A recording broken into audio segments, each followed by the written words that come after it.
But it wasn't going to be like a sequel to a book that I'd written. It was going to be a sequel to a fictional, non-existent book, and it was going to be called The Sequel.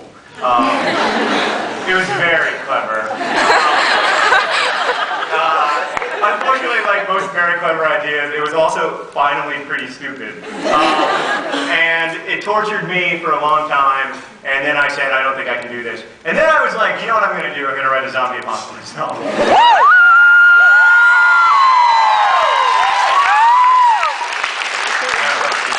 So I wrote this really bad zombie apocalypse novella, and a lot of people have it with them because it was available via charity, or I guess for charity.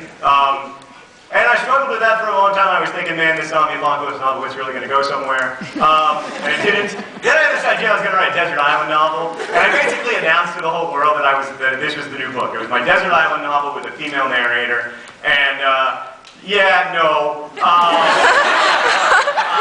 Turns out that was another like good idea, like really an intellectual exercise that would only entertain me. Where like you put 6 kids on a desert island and nothing fun ever happens. It's just an extended meditation on like whether and why life is worth living in a deprived state. Yeah, so I was starting to think that maybe I was just going to become a video blogger, you know, and let my books speak for themselves. And then, for many years, I've been working on this book that was set in a children's hospital. I've been working on this book ever since I was a chaplain at a children's hospital. But the book had always suffered from me wanting it to be about the most interesting and important person I know, myself. And it was really kind of self-indulgent. And then I met Esther Earle, who's a member of Catitude, and was a moderator, or helped run FBI Nerdfighters, and this is her bracelet. I realized after talking to Esther, and particularly after she died, that if I changed the children's hospital novel around a bunch, and didn't set it in a children's hospital novel, and didn't make it about me, that it might suck less. And so I started writing very, very quickly after 3 years of writing and having a bunch of stops and starts.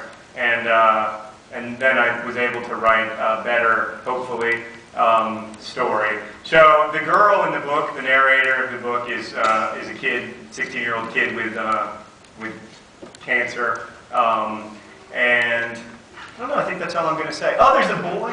He's very cute. And he has cancer. But he's super hot, and he only has 1 leg. So, and he's what else can I say about Mr. Augustus? Oh yeah. Oh, also there's some of you may have noticed that I've been tweeting a lot about Swedish hip hop. This is the last thing I'll say. This is on the topic of the things that we imagine becoming real.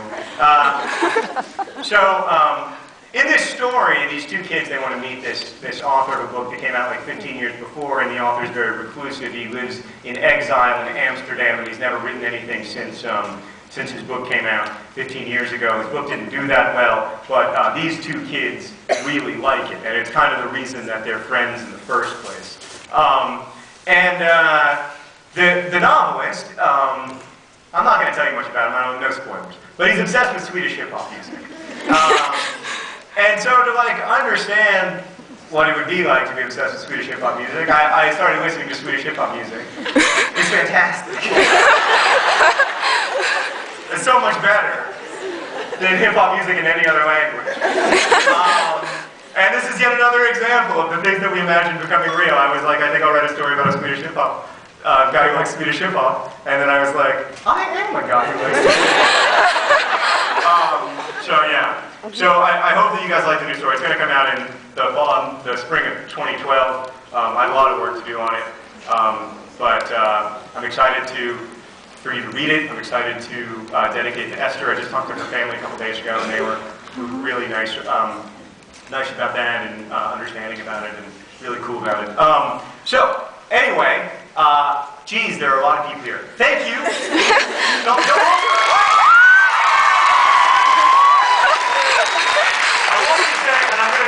because I know that you're not supposed to interrupt applause, but I'm going to say this anyway. be part of a community with you. I'm speaking specifically to Nerdfighters now. I'm really grateful to be part of this community with you, and I'm really grateful to be able to make stuff with you, because it really is the biggest thrill of my professional life, to see the stuff that you make in response to the stuff that I make, and to see all the ways that you inspire the stuff that then I get to make. So thank you for being awesome. Thank you for being such a big part of my life. And as always, don't forget to be awesome.